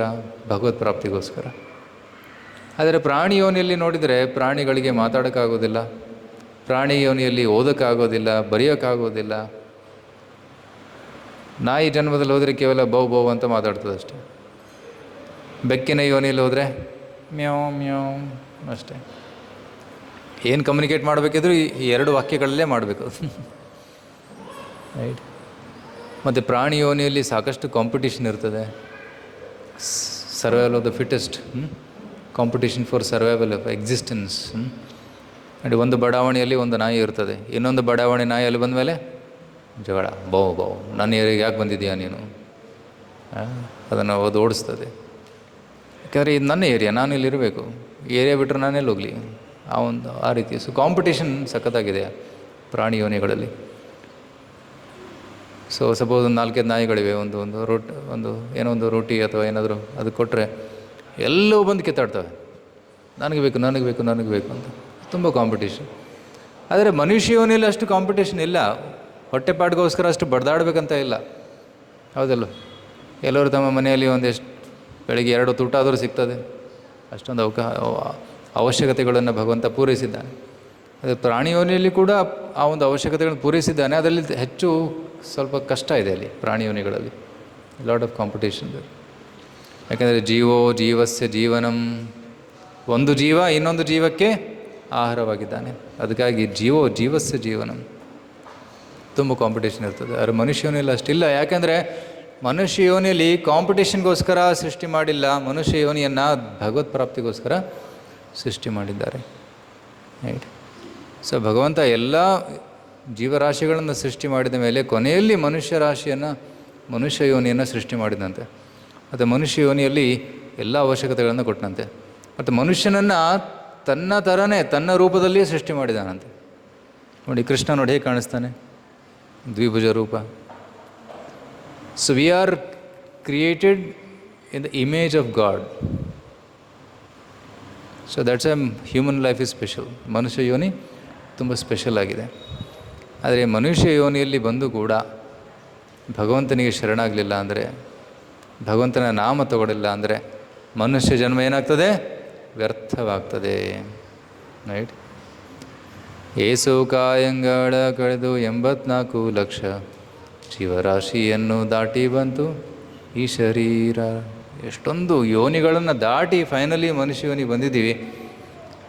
ಈಗ ಭಕ್ತರಾಗಬೇಕು ನಾವು. ದಾಸನಾಗು ವಿಶೇಷನಾಗು. ಸೊ ಮನುಷ್ಯ ಯೋನಿಯಲ್ಲಿ ಬಂದು ಹರಿದಾಸನಾಗಲಿಲ್ಲ ಅಂತಂದರೆ ಆ ಮನುಷ್ಯ ಯೋನಿ ವ್ಯರ್ಥವಾಯಿತು. ಅದಕ್ಕೆ ಭಕ್ತನಾಗಬೇಕು, ಭಗವಂತನ ದಾಸನಾಗಬೇಕು. ನೃದೇಹ ಮಾಧ್ಯಂ ಸುಲಭಂ ಸುದುರ್ಲಭಂ ಪ್ಲವಂ ಸುಕಲ್ಪಂ ಗುರುಕರ್ಣಧಾರಂ ಮಯಾನುಕೂಲೇನ ನಭಸ್ವತೇರಿತಂ ಪುಮಾನ್ ಭವಾಬ್ಧಿಂ ನ ತರೇತ್ಸ ಆತ್ಮಃ. ಆತ್ಮಃ ಅಂತಂದರೆ ಸೂಸೈಡ್ ಮಾಡಿಕೊಳ್ಳುವನು. ರೈಟ್. ಭಾಗವತದಲ್ಲಿ ಕೂಡ ಸೂಸೈಡ್ ಬಗ್ಗೆ ಹೇಳಿದ್ದಾರೆ. ರೈಟ್. ಯಾರು ಸೂಸೈಡ್ ಮಾಡ್ಕೊಂಡಂಗೆ, ಮನುಷ್ಯ ಜನ್ಮ ಸಿಕ್ಕಿ ಒಬ್ಬ ವ್ಯಕ್ತಿ ಗುರುವಿನ ಆಶ್ರಯವನ್ನು ಪಡೆದು ಶಾಸ್ತ್ರಗಳನ್ನು ಓದುವ ಅವಕಾಶವನ್ನು ಸಿಕ್ಕೂ ಕೂಡ ಇದರ ಲಾಭವನ್ನು ಪಡೆಯದೆ ಅವನು ಭವಸಾಗರವನ್ನು ದಾಟಲಿಲ್ಲ ಅಂತಂದರೆ ಅವನು ಸೂಸೈಡ್ ಮಾಡ್ಕೊಂಡಂಗೆ ಹೇಳ್ತಾರೆ. ಏನು, ಮನುಷ್ಯ ಜನ್ಮ ಸಿಕ್ಕಿದೆ, ಮನುಷ್ಯ ಜನ್ಮವನ್ನು ಒಂದು ನೌಕೆಗೆ ಹೋಲಿಸಿದ್ದಾರೆ. ನೌಕೆ, ಪ್ಲವ ಅಂತಂದರೆ ಒಂದು ನೌಕೆ. ಒಂದು ಸಾಗರವನ್ನು ದಾಟಬೇಕಂದ್ರೆ ಒಂದು ಸೂಕ್ತವಾದ ಒಂದು ಹಡಗು ಬೇಕು, ನೌಕೆ ಬೇಕು. ಆ ಹಡಗನ್ನು ಸಾಗಿಸೋದಕ್ಕೆ ಒಬ್ಬ ಕ್ಯಾಪ್ಟನ್ ಬೇಕು, ಕರ್ಣಧಾರ, ನಾವಿಕ ಅಥವಾ ಕರ್ಣಧಾರ ಅಂತಾರೆ ಸಂಸ್ಕೃತದಲ್ಲಿ. ಒಬ್ಬ ನಾವಿಕ ಬೇಕು. ಮಯಾನುಕೂಲೇನ ನಭಸ್ವತೇರಿತಂ. ಮತ್ತು ಸೂಕ್ತವಾದ ದಿಕ್ಕಿನಲ್ಲಿ ಗಾಳಿ ಬೀಸ್ತಾ ಇರಬೇಕು. ರೈಟ್. ಸಪೋಸ್ ನೌಕೆ ಉತ್ತರ ದಿಕ್ಕಿನಲ್ಲಿ ಹೋಗ್ತಾ ಇದೆ, ಉತ್ತರ ದಿಕ್ಕಿನಲ್ಲಿ ಗಾಳಿ ಬೀಸಿದರೆ ಅದು ಸುಗಮವಾಗಿ ಸಾಗ್ತದೆ. ಅಪೋಸಿಟ್ ದಿಕ್ಕಲ್ಲಿ ಗಾಳಿ ಬೀಸಿದರೆ ಸ್ವಲ್ಪ ಸ್ಪೀಡ್ ಕಮ್ಮಿ ಆಗ್ತದೆ, ಸ್ವಲ್ಪ ಕಷ್ಟ ಆಗ್ತದೆ. ಅದಕ್ಕಾಗಿ ಯಾರಿಗೆ ಒಂದು ಮಾನವ ದೇಹದ ಒಂದು ನೌಕೆ ದೊರಕಿದೆ, ಮತ್ತು ಪ್ರಾಮಾಣಿಕ ಗುರುಗಳು, ಶೀಲಪ್ರಪಾದರ ಸಂಪ್ರದಾಯದಲ್ಲಿ ಬರುವಂತಹ ಗುರುಗಳು ದೊರಕಿದ್ದಾರೆ, ಮತ್ತು ಭಗವದ್ಗೀತೆ ಅಂತಹ ಶಾಸ್ತ್ರದ ಒಂದು ತಂಪಾದ ಗಾಳಿ ಬೀಸ್ತಾ ಇದೆ, ಇದೆಲ್ಲ ಸಿಕ್ಕ ಮೇಲೂ ಕೂಡ ಒಬ್ಬ ವ್ಯಕ್ತಿ ಭವಸಾಗರವನ್ನು ದಾಟದೆ ಮತ್ತೆ ಸಾಗರದಲ್ಲಿ ಬಿದ್ದುಬಿಟ್ರೆ ಅವನು ಸೂಸೈಡ್ ಮಾಡ್ಕೊಂಡಂಗೆ ಅಂತ ಹೇಳ್ತಾ ಇದೆ. ಅದಕ್ಕೆ ಮನುಷ್ಯ ಜನ್ಮದಲ್ಲಿ ನಾವೇನು ಮಾಡಬೇಕು, ಭವಸಾಗರವನ್ನು ದಾಟಬೇಕು. ದಾಟಲಿಲ್ಲ ಅಂದರೆ ಸೂಸೈಡ್ ಮಾಡ್ಕೊಂಡಂಗೆ. So how to cross over. ಭವಸಾಗರವನ್ನು ಕಲಿಯುಗದಲ್ಲಿ ದಾಟುವುದಕ್ಕೆ ಸರಳವಾದ ವಿಧಾನ ಅಂತಂದರೆ ಭಗವಂತನ ನಾಮಸ್ಮರಣೆ. ಹರೇ ಕೃಷ್ಣ ಕೃಷ್ಣ ಕೃಷ್ಣ ಹರೇ ಹರೇ, ಹರೇ ರಾಮ ರಾಮ ರಾಮ ಹರೇ. ಭವಸಾಗರವನ್ನು ದಾಟೋದಕ್ಕೆ ಕಲಿಯುಗದಲ್ಲಿ ಭಗವಂತ ನಾಮವನ್ನು ಕೊಟ್ಟಿದ್ದಾನೆ. ಆದರೆ ಅಸುರರು ಭಗವಂತನ ನಾಮವನ್ನು ಉಚ್ಚಾರಣೆ ಮಾಡೋದಿಲ್ಲ. ಭಕ್ತರು ಸರಳವಾಗಿ ಭಗವಂತನ ನಾಮ ಉಚ್ಚಾರಣೆ ಮಾಡ್ತಾರೆ, ಅಸುರರು ಮಾಡೋದಿಲ್ಲ. ಒಂದು ದಿನ ರಾವಣ ನಾರದರನ್ನು ಭೇಟಿಯಾದರಂತೆ. ನಾರದ ಮುನಿಗಳು ನಾರದ ಮುನಿಗಳಿಂದ ಒಂದು ವರವನ್ನು ಬೇಡ್ತಾರೆ. ನಾರದರೇ, ನನಗೆ ಗೊತ್ತು ನಿಮ್ಮ ಹತ್ರ ತುಂಬ ವಿದ್ಯೆ ಇದೆ, ದಯವಿಟ್ಟು ಬ್ರಹ್ಮವಿದ್ಯೆಯನ್ನು ಕೊಡಿ ಅಂತ. ಆಗ ನಾರದರು ಹೇಳ್ತಾರೆ, ಇಲ್ಲ ಕೊಡೋದಿಲ್ಲ ನಿನಗೆ ಅಂತ. ಕೊಡೋದಿಲ್ವ? ಹೌದು, ನಿನ್ನಂಥ ಅಯೋಗ್ಯ, ನೀನು ಭಗವಂತನ ಭಕ್ತನಲ್ಲ, ನಿನಗೆ ಕೊಡಬೇಕು, ನಾನು ಕೊಡೋದಿಲ್ಲ ಅಂತಾರೆ. ಆಗ ರಾವಣನಿಗೆ ಸಿಟ್ಟು ಬಂತು. ತನ್ನ ಖಡ್ಗವನ್ನು ತೆಗಿತಾನೆ. ಖಡ್ಗವನ್ನು ತೆಗೆದು ನಾರದರನ್ನು ಚುಚ್ಚುತ್ತಾನೆ. ನಾರದರ ಹೊಟ್ಟೆಯಲ್ಲಿ ಖಡ್ಗವನ್ನು ಚುಚ್ಚುತ್ತಾನೆ. ಖಡ್ಗ ರಕ್ತ ಬರಲಿಲ್ಲ, ಏನೂ ಬರಲಿಲ್ಲ. ನಾರದರು ಹಿಂಗೆ ನಗ್ತಾ ನಿಂತಿದ್ದಾರೆ. ರಾವಣನಿಗೆ ಆಶ್ಚರ್ಯ ಆಯಿತು. ಏನು ಸ್ವಾಮಿ, ನಿಮಗೇನು ಆಗಲಿಲ್ಲ? ಎಂಥ ದೇಹ ಇದು? ಖಡ್ಗ ಚುಚ್ಚಿದ್ರು ಕೂಡ ನಿಮಗೇನಾಗ್ತಾ ಇಲ್ಲ ಅಂತ. ಆಗ ನಾರದರು ಹೇಳ್ತಾರೆ, ಇದು ಆಧ್ಯಾತ್ಮಿಕ ದೇಹ, ಇದು ಭೌತಿಕ ದೇಹವಲ್ಲ, ಇದು ಆಧ್ಯಾತ್ಮಿಕ ದೇಹ. ಆಧ್ಯಾತ್ಮಿಕ ದೇಹವನ್ನು ನಾವು ಎಂದು ಕೊಲ್ಲಕ್ಕಾಗೋದಿಲ್ಲ. ನೈನಂ ಚಿಂದಂತಿ ಶಸ್ತ್ರಾಣಿ ನೈನಂ ದಹತಿ ಪಾವಕಃ ನಚೈನಂ ಕ್ಲೇದಂತ್ಯಾಪೋ ನ ಶೋಷತಿ ಮಾರುತಃ. ಆತ್ಮವನ್ನು ಖಡ್ಗದಿಂದ ಕತ್ತರಿಸೋಕ್ಕಾಗಲ್ಲ, ಬೆಂಕಿಯಿಂದ ಸುಡೋದಕ್ಕಾಗಲ್ಲ, ಗಾಳಿಯಿಂದ ಒಣಗಿಸೋದಕ್ಕಾಗಲ್ಲ, ನೀರಲ್ಲಿ ಮುಳುಗಿಸೋದಕ್ಕಾಗೋದಿಲ್ಲ. ಆತ್ಮಕ್ಕೆ ಎಂದು ಸಾವಿಲ್ಲ. ಆಗ ರಾವಣ ಹೇಳ್ತಾನೆ, ನನಗೆ ಈ ದೇಹ ಬೇಕು ಅಂತ. ನನಗೆ ಇಂಥ ಒಂದು ದೇಹ ಬೇಕು, ಆಧ್ಯಾತ್ಮಿಕ ದೇಹ ಬೇಕು, ಕೊಡಿ ಅಂತ. ನಾಳೆ ದಿನ ಆಯಿತು ಕೊಡ್ತೀನಿ, ಆದರೆ ಒಂದು ಕಂಡೀಷನ್ ಇದೆ. ಏನದು? ರಾಮನಾಮ ಜಪ ಮಾಡಬೇಕು ಅಂತ. ರಾವಣ ಸಾಧ್ಯವಿಲ್ಲ. ನಾನು ಹೇಳಿದೆ, ಆಯಿತು ನಿಂಗೆ ಸಿಗೋದಿಲ್ಲ, ನಂಗೆ ಬೇಕಿಲ್ಲ ಅಂತ ಒಪ್ಪಾನೆ. ಬಟ್ ಅಸುರರ ಅಹಂಕಾರ ಈ ರೀತಿ. ಎಲ್ಲವೂ ಬೇಕು, ಉತ್ತಮವಾದದ್ದು ಎಲ್ಲ ಬೇಕು, ಬಟ್ ಭಗವಂತನಿಗೆ ಶರಣಾಗೋದಿಲ್ಲ. ರಾಮನಾಮ ಜಪ ಮಾಡಂದರೆ ಮಾಡೋದಿಲ್ಲ ಅಂತ ಹೇಳ್ತಾನೆ. ಇದು ಅಸುರರ ಒಂದು ಪ್ರವೃತ್ತಿ, ರೈಟ್? ಸೊ ಒಮ್ಮೆ ರಾವಣನ ಲಂಕೆಯಲ್ಲಿ ವಿಭೀಷಣ ಇದ್ನಲ್ಲ, ವಿಭೀಷಣ ಮನೇಲಿ ಕೂತ್ಕೊಂಡು ರಾಮ ರಾಮ ರಾಮ ಅಂತ ಜಪ ಮಾಡ್ತಾ ಇದ್ನಂತೆ. ಮತ್ತು ಮನೆ ತುಂಬ ಮನೆ ಹೊರಗಡೆ ಎಲ್ಲ ರಾಮ ರಾಮ ರಾಮ ಅಂತ ಬರೆದಿದ್ದಂತೆ. ಆಗ ರಾವಣನಿಗೆ ಗೊತ್ತಾಯಿತು, ಏನು ವಿಭೀಷಣ ನನ್ನ ರಾಜ್ಯದಲ್ಲಿ ಕೂತ್ಕೊಂಡು ರಾಮ ರಾಮ ರಾಮ ಅಂತ ಹೇಳ್ತಾ ಇದ್ದಾನೆ. ಸಿಟ್ಟು ಬಂತು ಅವನಿಗೆ. ಬಂದು ಕೇಳ್ತಾನೆ, ಹೇ ವಿಭೀಷಣ, ಏನು ರಾಮನಾಮ ನನ್ನ ಶತ್ರುವಿನ ಹೆಸರು ಹೇಳ್ತಾ ಇದೆಯಾ, ಏನಿದು? ಸೊ ವಿಭೀಷಣ ತುಂಬ ಬುದ್ಧಿವಂತನಾಗಿದ್ದ. ಅಣ್ಣ ನೋಡು, ಇದು ಆ್ಯಕ್ಚುಲಿ ತಪ್ಪು ತಿಳ್ಕೊಬೇಡ. ರಾ ಅಂದರೆ ರಾವಣ, ಮಾ ಅಂದರೆ ಮಂದೋದರಿ. ಆ್ಯಕ್ಚುಲಿ ರಾಮ ಅಂತಂದರೆ ನಿಮ್ಮಿಬ್ಬರ ಹೆಸರನ್ನ ಶಾರ್ಟ್ಕಟ್ಟಾಗಿ ಹೇಳ್ತಾ ಇದ್ದೀನಿ ಅಂತ. ಓ ಹೌದಾ, ಮಾಡು ಮಾಡು ಮಾಡು ಅಂತ ಹೋಗ್ತಾನೆ. ಸೊ ಏ ಕೃಷ್ಣ ಭಜೆ ಸೇಬೇಡ ಚತುರ್. ಕೃಷ್ಣ ಭಕ್ತರು ತುಂಬ ಚತುರ್.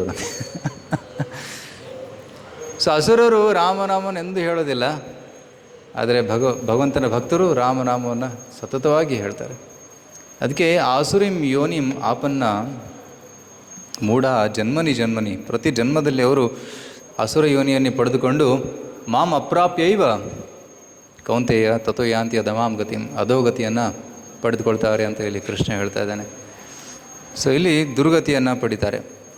ನೀವು ಇನ್ನೊಂದು ವಿಷಯ ಪ್ರಭುಪಾದರು ಹೇಳ್ತಾರೆ ಇಲ್ಲಿ, ಈ ರೀತಿ ಭಗವಂತ ಇಷ್ಟು ಕಠೋರವಾಗಿ ಶಿಕ್ಷೆಯನ್ನು ಕೊಡ್ತಾ ಇದ್ದಾನೆ, ದಯೆ ಇಲ್ವ ಅವನಲ್ಲಿ ಅಂತ ಪ್ರಶ್ನೆ ಬರ್ಬೋದು.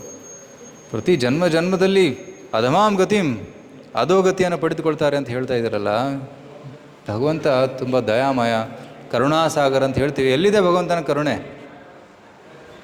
ಆ್ಯಕ್ಚುಲಿ ಈ ಶಿಕ್ಷೆ ಕೂಡ ಭಗವಂತನ ಒಂದು ಕರುಣೆ. ಯಾಕೆಂದರೆ ಒಬ್ಬ ಬದ್ಧ ಜೀವ ನಾನು ಮಾಡಿದ್ದು ಪಾಪ ಅಂತ ತಿಳ್ಕೊಳ್ಳೋದಕ್ಕೆ ಕೆಲವೊಮ್ಮೆ ಶಿಕ್ಷೆ ಕೊಡಬೇಕಾಗ್ತದೆ. ಸರ್ಕಾರ ಕೂಡ ಯಾರು ತಪ್ಪು ಮಾಡ್ತಾ ಇರೋರನ್ನು ಜೈಲಿಗೆ ಹಾಕ್ತಾರೆ. ಯಾಕೆ? ಅವ್ರಿಗೆ ಅರಿವಾಗಬೇಕಲ್ಲ ನಾನು ಮಾಡಿದ ತಪ್ಪು ಅಂತ. ತಪ್ಪು ಮಾಡಿದವರನ್ನು ಹಾಗೆ ಬಿಟ್ಟುಬಿಟ್ರೆ ಅವ್ರು ಇನ್ನಿಷ್ಟು ತಪ್ಪನ್ನು ಮಾಡ್ತಾ ಇರ್ತಾರೆ. ಅವ್ರಿಗೆ ಅರಿವಾಗಬೇಕು ಇದು ಮಾಡಿದ್ದು ತಪ್ಪು ಅಂತ, ರೈಟ್? ಯಾರಾದರೂ ಸಿಗ್ನಲ್ ಮುರಿದ್ರೆ ಇಮಿಡಿಯೇಟಾಗಿ ಫೈನ್ ಬರ್ತದೆ ಮೊಬೈಲಲ್ಲಿ, 200 ರೂಪೀಸ್ 500 ರೂಪೀಸ್ ಕಟ್ ಆಗ್ತದೆ. ಓ ನಾನು ಮಾಡಿದ್ದು ತಪ್ಪಾಯಿತು, ನೆಕ್ಸ್ಟ್ ಟೈಮ್ ಸಿಗ್ನಲ್ ತಟ್ಟಬಾರ್ದು. ಕರೆಕ್ಟ್. ಸೊ ಅದೇ ರೀತಿ ಭಗವಂತ ಕೂಡ ನಮಗೆ ಶಿಕ್ಷೆಯನ್ನು ಕೊಡ್ತಾನೆ, ಕೆಲವೊಮ್ಮೆ ನರಕಕ್ಕೂ ಕೂಡ ಕಳಿಸ್ತಾನೆ. ಯಾಕೆ? ನಮ್ಮ ಆಸುರಿ ಮನೋಭಾವವನ್ನು ತಿದ್ದೋದಕ್ಕೆ. ಹೇಗೆ ಮನೆಯಲ್ಲಿ ಮಕ್ಕಳು ಏನಾದ್ರು ತಪ್ಪು ಮಾಡಿದಾಗ ತಾಯಿ ಏನು ಮಾಡ್ತಾಳೆ?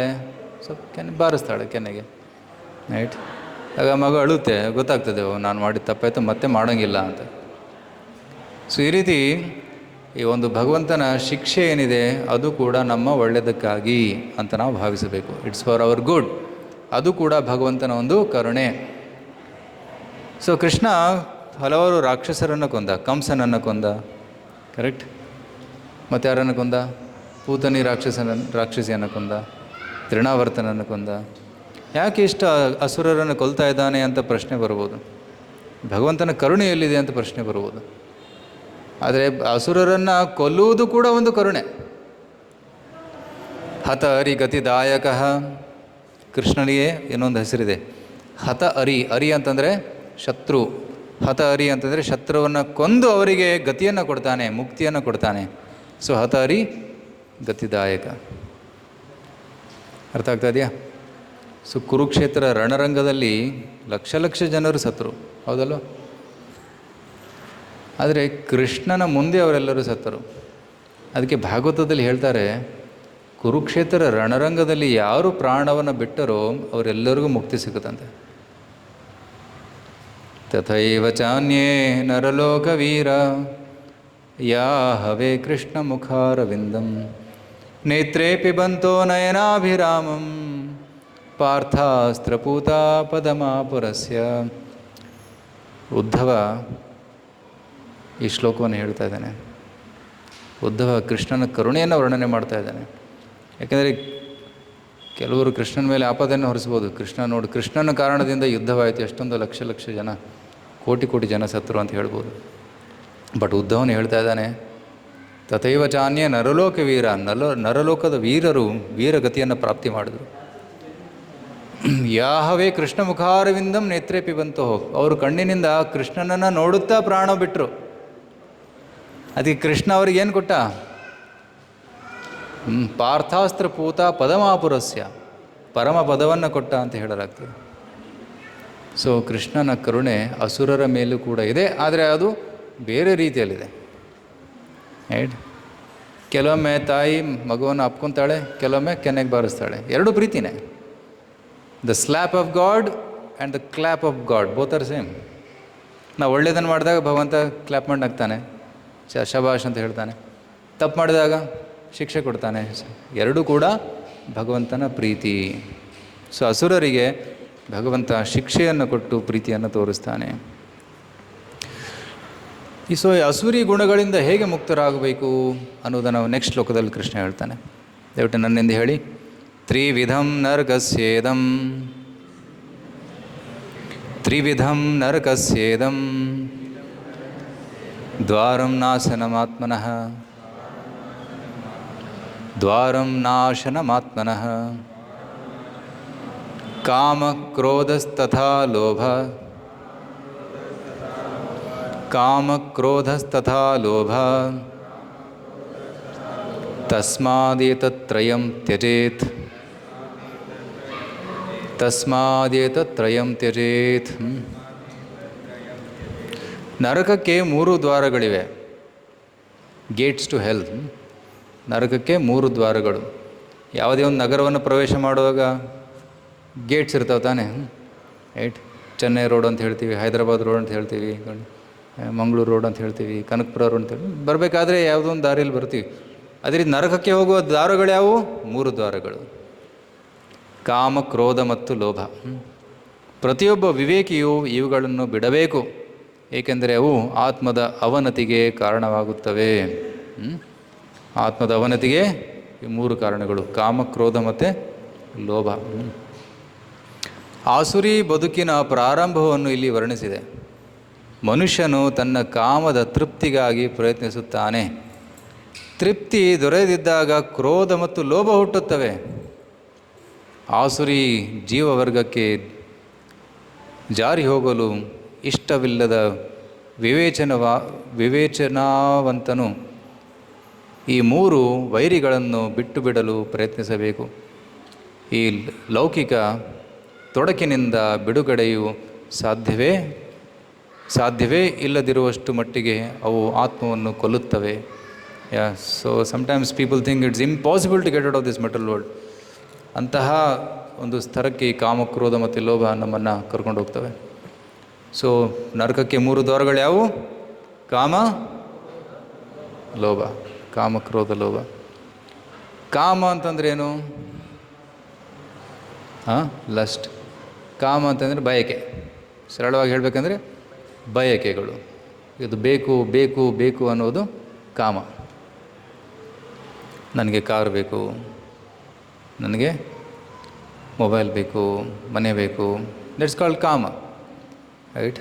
ಆ ಕಾಮದ ಅತಿ ವಿಕೃತವಾದ ರೂಪ ಮೈಥುನ, ಲಸ್ಟ್. ಸೊ ಕಾಮ ಅಂತಂದರೆ ಬಯಕೆಗಳು. ಆ ಬಯಕೆಗಳನ್ನು ಪೂರೈಸ್ಕೊಳ್ಳೋದಕ್ಕೆ ಮನುಷ್ಯ ಪ್ರಯತ್ನ ಪಡ್ತಾನೆ, ರೈಟ್? ಆಹಾರ, ನಿದ್ರಾ, ಭಯ, ಮೈಥುನ ಎಲ್ಲ ಬಯಕೆಗಳನ್ನ ಪೂರೈಕೆ ಮಾಡೋದಕ್ಕೆ ಹೋಗ್ತಾನೆ. ಬಯಕೆಗಳು ಎಷ್ಟಿವೆ? 100, 1000, ಲಕ್ಷ, ಅಸಂಖ್ಯ. ಯಾಕಂದರೆ ಬಯಕೆಗಳು ಅವು ಎಕ್ಸ್ಪ್ಯಾಂಡ್ ಆಗ್ತಾ ಹೋಗ್ತವೆ, ಇನ್ಕ್ರೀಸ್ ಆಗ್ತಾ ಹೋಗ್ತವೆ. ಅದಕ್ಕೆ ಮಿತಿನೇ ಇಲ್ಲ. 1 2 ಆಗ್ತದೆ, 2 4 ಆಗ್ತದೆ, 4 8 ಆಗ್ತದೆ, 8 16 ಆಗ್ತದೆ. ಈ ರೀತಿ ಅದು ಹೆಚ್ಚುತ್ತಾನೇ ಹೋಗ್ತದೆ. ಅದಕ್ಕೆ ಮಿತಿನೇ ಇಲ್ಲ. ಪ್ರತಿ ಜನ್ಮದಲ್ಲೂ ಕೂಡ ನಾವು ಬಯಕೆಗಳನ್ನು ಬೆಳೆಸ್ಕೊಂಡು ಬರ್ತಾ ಇದ್ದೀವಿ. ಅದು ಕಡಿಮೆ ಆಗ್ತಾನೇ ಇಲ್ಲ, ಅದು ಬೆಳೀತಾನೇ ಇದೆ. ಸೊ ನನಗೆ ಬೇಕು ಅನ್ನುವುದು ಕಾಮ. ಯಾವಾಗ ಬೇಕು ಅನ್ನೋದು ನನಗೆ ಸಿಗಲಿಲ್ಲವೋ ಆಗ ಏನಾಗ್ತದೆ?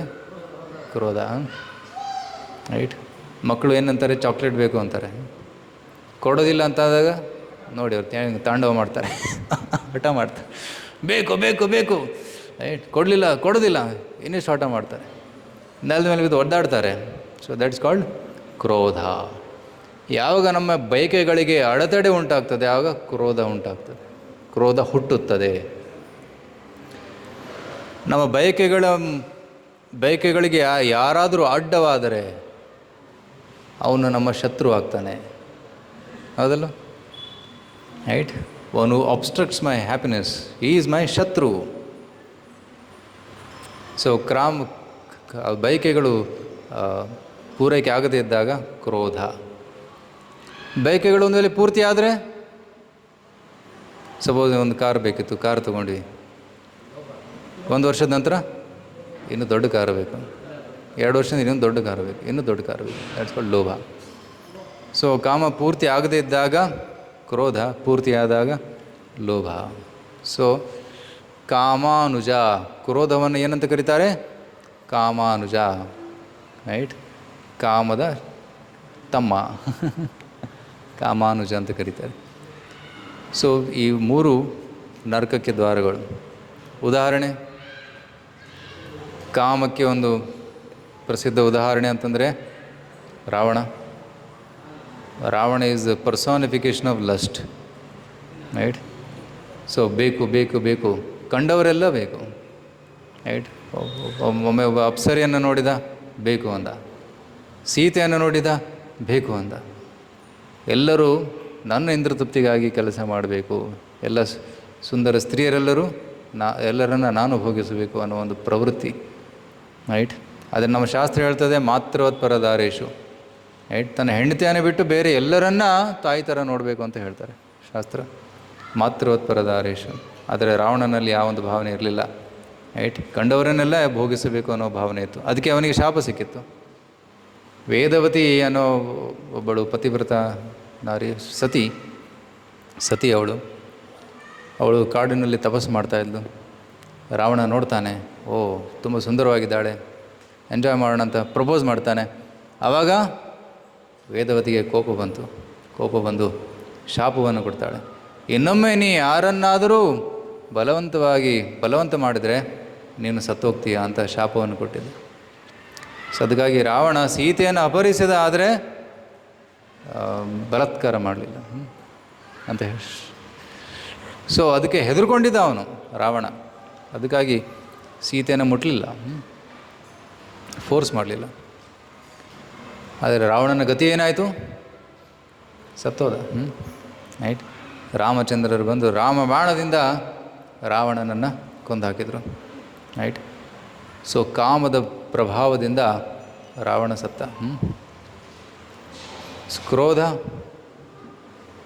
ಕ್ರೋಧದ ಬಗ್ಗೆ ಹೇಳಬೇಕಿಲ್ಲ, ಎಲ್ಲರಿಗೂ ಎಕ್ಸ್ಪೀರಿಯೆನ್ಸ್ ಇದೆ. ರೈಟ್, ಎಲ್ಲರಿಗೂ ಎಕ್ಸ್ಪೀರಿಯೆನ್ಸ್ ಇದೆ. ಕ್ರೋಧದಿಂದ ಏನಾಗ್ತದೆ? ಮನಸ್ಸಲ್ಲಿ ಕ್ರೋಧ ಭಾವನೆ ಉಂಟಾದಾಗ ಒಬ್ಬ ವ್ಯಕ್ತಿ ಮೈಮರೆತು ಬಿಡ್ತಾನೆ. ಅವನು ಎಲ್ಲಿದ್ದಾನೆ, ಏನು ಮಾತಾಡ್ತಾ ಇದ್ದಾನೆ ಅನ್ನೋದನ್ನು ಮರೆತು ಬಿಡ್ತಾನೆ. ಕರೆಕ್ಟ್. ಸೊ ಹಿರಣ್ಯಕಶಿಪು ಕ್ರೋಧ. ಸೊ ಹಿರಣ್ಯಾಕ್ಷನನ್ನು ವರಾಹದೇವರು ಕೊಂದರು. ಹಿರಣ್ಯಕಶಿಪು ತುಂಬ ಕ್ರೋಧ ಉಂಟಾಯಿತು. ನಾನು ಸೇಡು ತೀರಿಸ್ಕೋಬೇಕು, ವಿಷ್ಣುವಿನನ್ನು ಕೊಂದು ವಿಷ್ಣುವಿನ ರಕ್ತದಿಂದ ನನ್ನ ತಮ್ಮನಿಗೆ, ನನ್ನ ಅಣ್ಣನಿಗೆ, ಅಣ್ಣನಾದ ಹಿರಣ್ಯಾಕ್ಷನಿಗೆ ತರ್ಪಣವನ್ನು ಕೊಡಬೇಕು ಅಂತ ಕ್ರೋಧ. ಆ ರೋಷದಲ್ಲಿ ತಪಸ್ಸು ಮಾಡೋಕ್ಕೆ ಹೋಗ್ತಾನೆ. ತೀವ್ರವಾದ ತಪಸ್ಸು ಮಾಡ್ತಾನೆ. ತೀವ್ರ ತಪಸ್ಸು ಮಾಡಿ ವರವನ್ನು ಪಡಿತಾನೆ. ಆ ವರವನ್ನು ಪಡೆದ ಮೇಲೆ ತುಂಬ ಗರ್ವದಿಂದ ಮೆರಿತಾ ಇದ್ದ. ಇಡೀ 3 ಲೋಕಗಳನ್ನು ತನ್ನ ಹಿಡಿತದಲ್ಲಿ ಇಟ್ಕೊಂಡಿದ್ದ. ರೈಟ್. ಇಡೀ 3 ಲೋಕಗಳನ್ನು ಗೆದ್ದಿದ್ದ, ಆದರೆ ತನ್ನ ಕ್ರೋಧವನ್ನು ಗೆದ್ದಲಿಲ್ಲ. ಅಜಿತೇಂದ್ರಿಯನಾಗಿದ್ದ.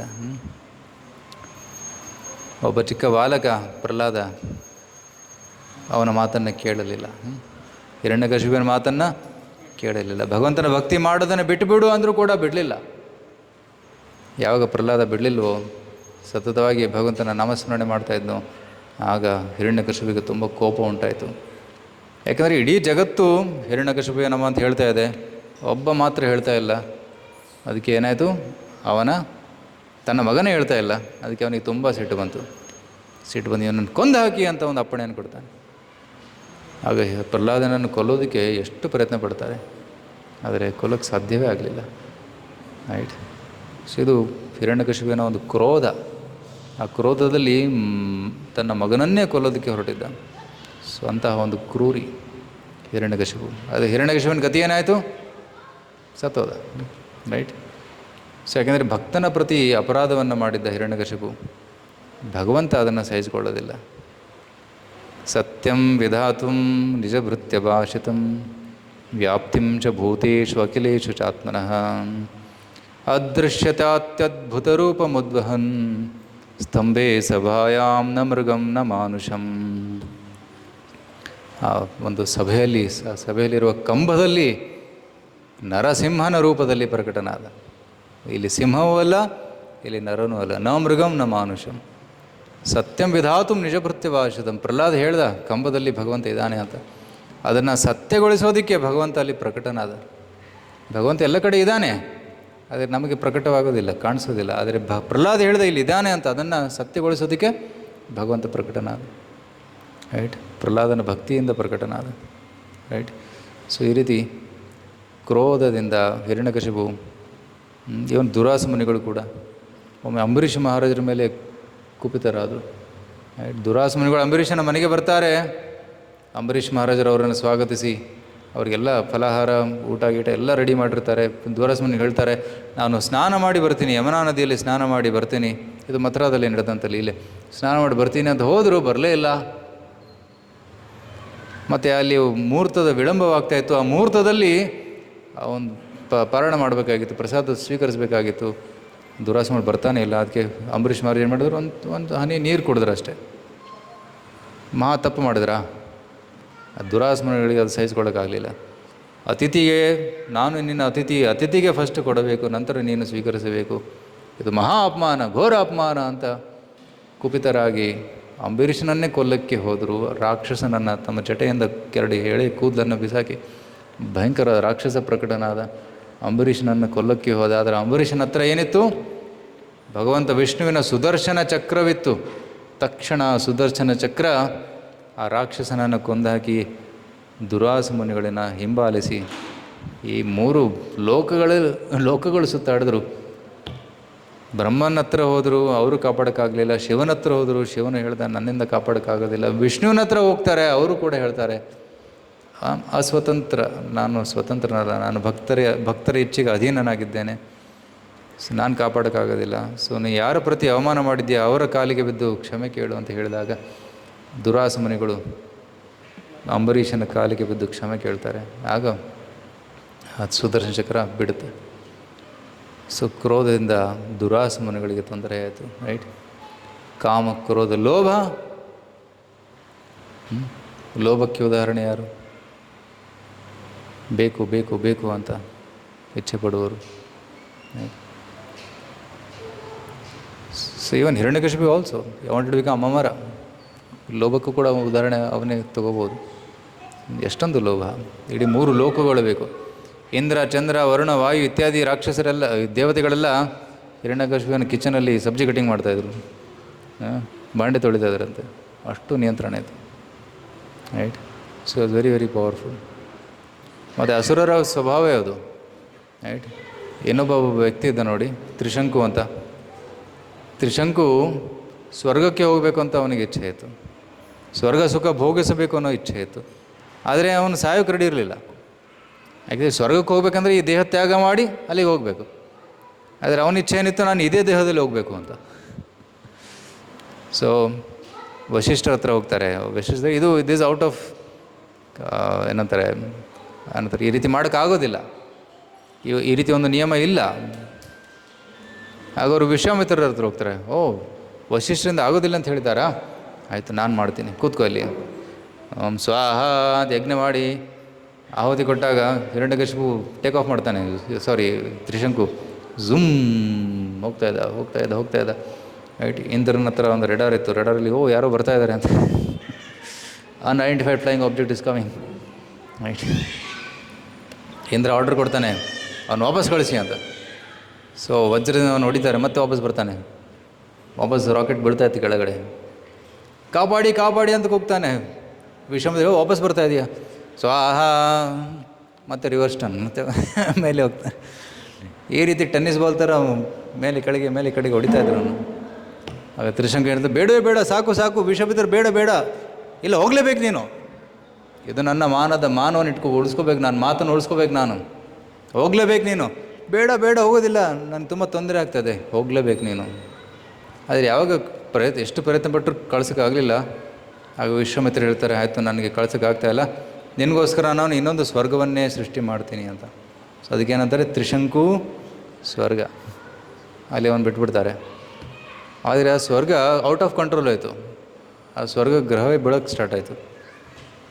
ಯಾವಾಗ ಕೈ ತಪ್ಪಿತೋ ಆಗ ಭಗವಂತನ ಸ್ಮರಣೆ ಮಾಡ್ತಾರೆ ವಿಶ್ವಾಮಿತ್ರರು. ಆಗ ಭಗವಂತ ಬಂದು ಆ ಗ್ರಹವನ್ನು, ತ್ರಿಶಂಕು ಲೋಕವನ್ನು ಸ್ಥಿರಗೊಳಿಸ್ತಾರೆ. ಸೊ ಈ ರೀತಿ ಜನರಿಗೆ ಲೋಭ ಇದೆ, ಸ್ವರ್ಗಕ್ಕೆ ಹೋಗಬೇಕು, ಶ್ರೀಮಂತನಾಗಬೇಕು. ಆದರೆ ಅದರ ಒಂದು ಸೈಡ್ ಎಫೆಕ್ಟ್ಸ್ ಏನಿದೆ ಅದು ಗೊತ್ತಿಲ್ಲ. ಕೆಲವರು ಹೇಳ್ತಾರೆ ದುಡ್ಡು ಬೇಕು ಅಂತ. ಆದರೆ ದುಡ್ಡು ಇರೋರ ಪ್ರಾಬ್ಲಮ್ ಏನಂತ ಅವ್ರಿಗೆ ಗೊತ್ತಿಲ್ಲ. ರೈಟ್. ಕೋಟ್ಯಾಧೀಶರು ಯಾವಾಗಲೂ ನಾಲ್ಕೈದು ಸೆಕ್ಯೂರಿಟಿ ಇಟ್ಕೊಂಡು ಓಡಾಡ್ತಾರೆ. ಯಾರು ಎಲ್ಲಿಂದ ಗುಂಡಾಗ್ತಾರೆ ಯಾರಿಗೆ ಗೊತ್ತು. ಸೊ ಲೋಭದ ಒಂದು ಸೈಡ್ ಎಫೆಕ್ಟ್ಸ್ ಏನಿದೆ ಅದು ಗೊತ್ತಿದ್ದರೆ ಸಾಕಪ್ಪ, ಎಷ್ಟಿದೆ ಅದರಲ್ಲಿ ಸಂತೃಪ್ತರಾಗಿರೋಣ ಅಂತ ಒಂದು ಭಾವನೆ ಮೂಡ್ತದೆ. ಸೊ ಅದಕ್ಕೆ ನರಕಕ್ಕೆ 3 ದ್ವಾರಗಳು ಯಾವುವು? ಕಾಮ, ಕ್ರೋಧ, ಲೋಭ. ಸೊ ಬುದ್ಧಿವಂತ ವ್ಯಕ್ತಿ ಇದನ್ನು ತ್ಯಜಿಸ್ತಾನೆ. ತ್ಯಜಿಸೋದಂದರೆ ಅರ್ಥ ಏನು? ಭಗವಂತ ನಮಗೆ ಎಷ್ಟು ಕೊಟ್ಟಿದ್ದಾನೆ, ಏನು ಕೊಟ್ಟಿದ್ದಾನೆ, ಅದರಲ್ಲೇ ನಾವು ಸಂತುಷ್ಟಿಯನ್ನು ಪಡಿಬೇಕು, ಸಂತುಷ್ಟರಾಗಿರಬೇಕು. Then will be happy. ಭಗವಂತ ನಮಗೆ ಇಷ್ಟು ದುಡ್ಡು ಕೊಟ್ಟಿದ್ದಾನೆ, ಅದು ಸಂತುಷ್ಟರಾಗಿರಿ. ಭಗವಂತ ಒಂದು ಪರಿವಾರ ಕೊಟ್ಟಿದ್ದಾನೆ, ಸಂತುಷ್ಟರಾಗಿರಿ.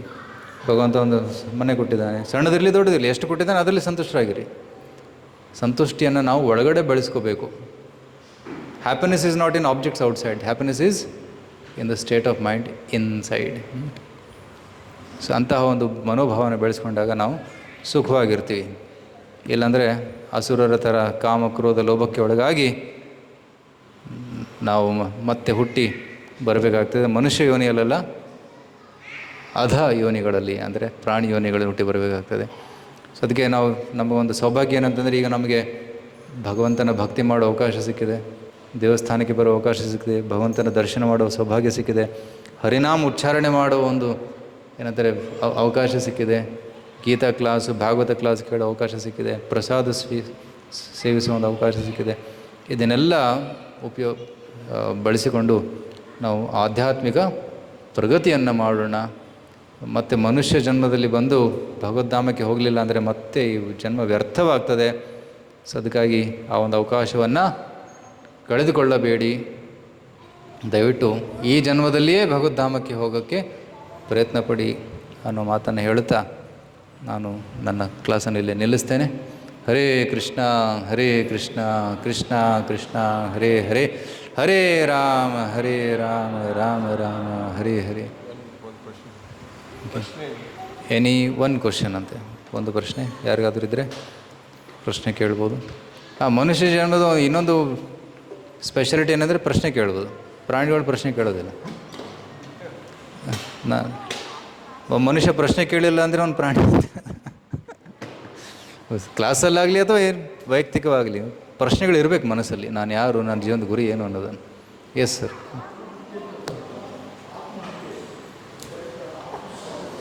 ಆತ್ಮವನ್ನು ಹತ್ಯೆ ಮಾಡೋಕ್ಕಾಗೋದಿಲ್ಲ.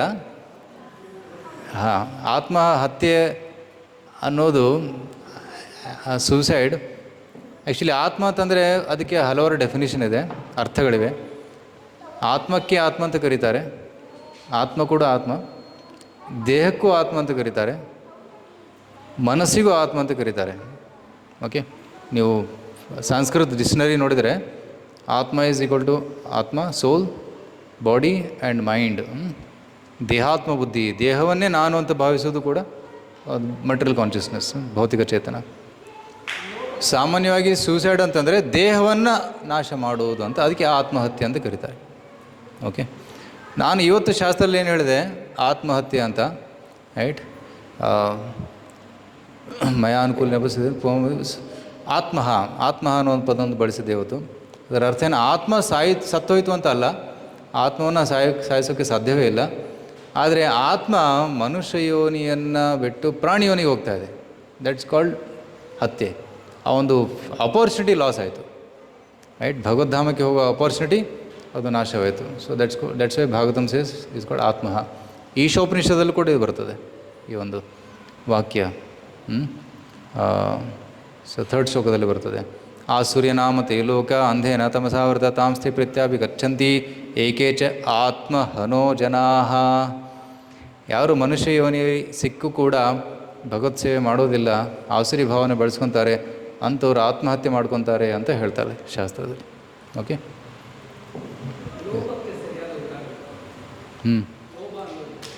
ಲೋಭ. ಯಾ ಸರ್. ಸೊ ಹಿರಣ್ಯಕಶಿಪು ಅಂತ ಹೇಳಿದೆ, who is A very greedy fellow. ಕ್ರೋಧ, ಆ ಪ್ರಹ್ಲಾದ ಅವನ ಮಾತನ್ನು ಏನಂತಾರೆ ಒಪ್ಪಲಿಲ್ಲ, ಅವು ಕ್ರೋಧ ಉಂಟಾಯಿತು. But before that I want to become ಅಮರ, ಅಮರನಾಗಬೇಕು ಅಂತ ಒಂದು ಇಚ್ಛೆ ಇತ್ತು. ಲೋಭಕ್ಕೆ ಇನ್ನೊಂದು ಉದಾಹರಣೆ ಕೊಡ್ಬೋದು. ಆ್ಯಕ್ಚುಲಿ ಧ್ರುವ ಮಹಾರಾಜರು ಅವರು ತುಂಬ ಶ್ರೀಮಂತರಾಗಬೇಕು ಅನ್ನೋ ಭಾವನೆ ಅವರಲ್ಲಿತ್ತು. ಬ್ರಹ್ಮನಿಗಿಂತಲೂ ಒಂದು ಉನ್ನತವಾದ ಪದವಿ ಪಡಿಬೇಕು ಅನ್ನೋ ಒಂದು ಆಸೆ ಅವರಲ್ಲಿತ್ತು. ಹಾಂ,